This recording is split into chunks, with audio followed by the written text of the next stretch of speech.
Hi everyone, my name's Liz. Thanks for stopping by my channel.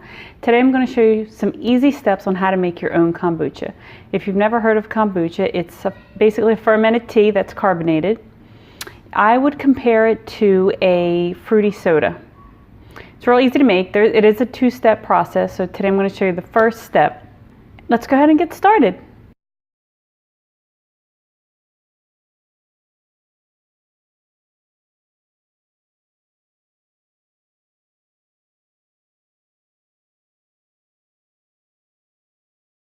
In a nutshell, what we're going to be doing is we're going to make a big jar of sweetened tea, green or black. We're going to put a SCOBY in it. A SCOBY is also referred to as a mother, with some old kombucha tea, which is referred to as the starter tea. We'll place that in the jar, cover it, and let it sit for about 2 weeks.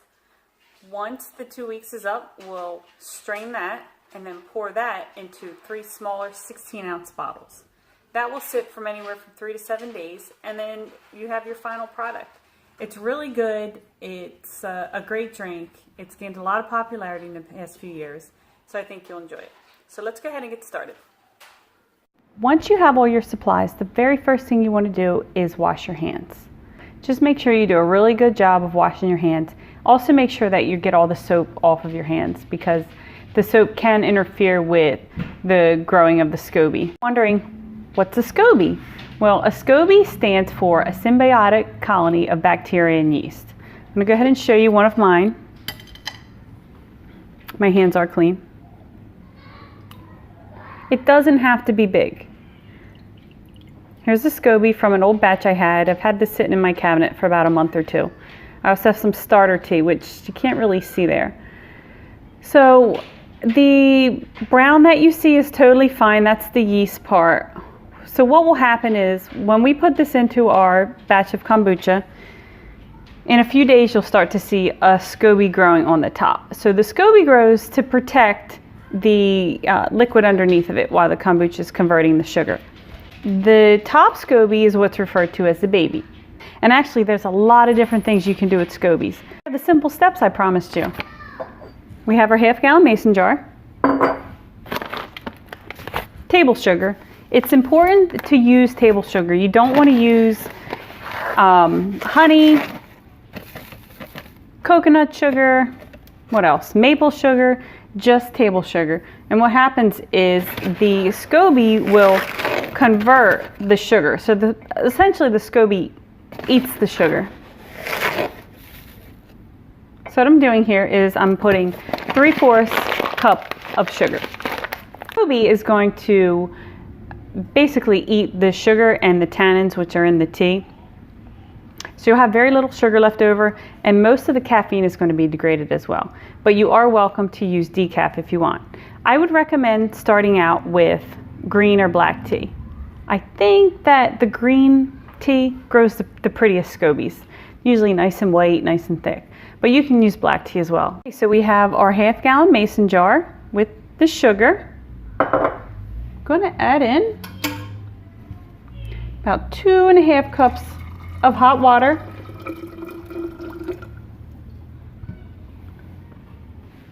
And I forgot to add the tea. So, along with the 3/4 cup of sugar, I'm going to add in 5 tea bags.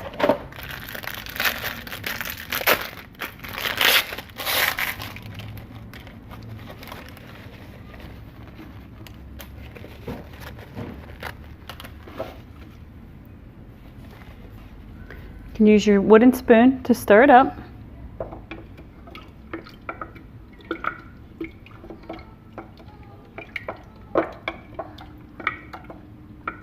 Just move the sugar around so that it'll dissolve. Then we're going to give the tea at least 20 minutes to seep.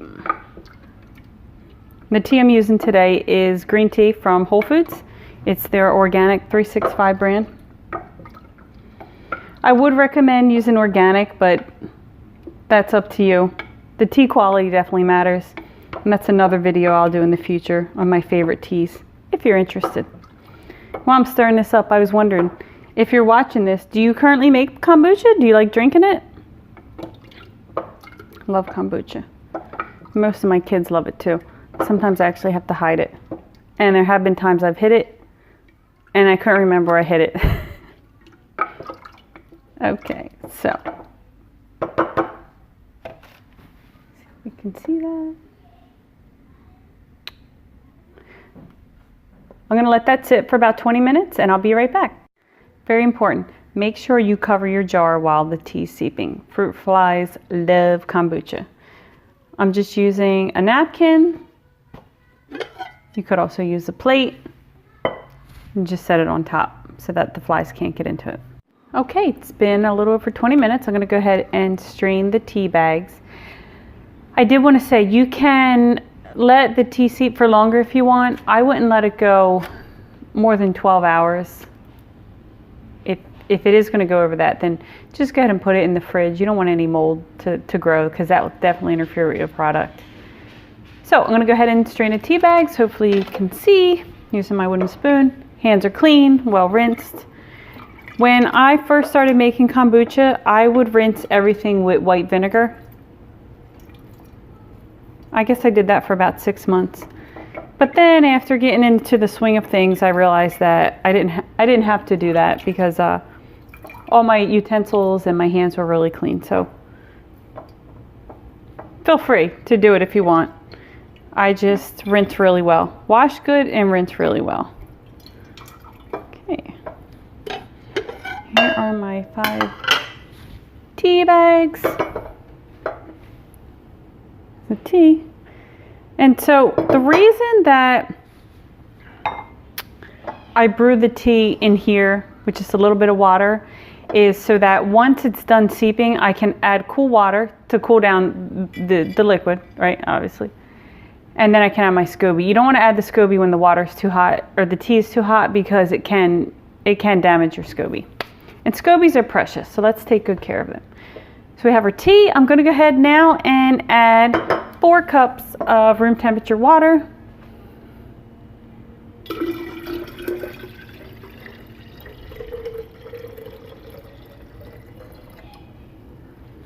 Okay. I don't need both. I have 2 pieces of SCOBY. This one. And this one. I only need one. I'm only going to use one of these. Pop it on in there. Let me put this one over here so I can dump this.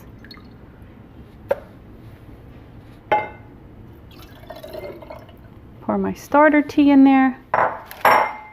Clean off the sides. I'll go ahead and clean that with some water because I don't want it to attract any ants or fruit flies. Okay.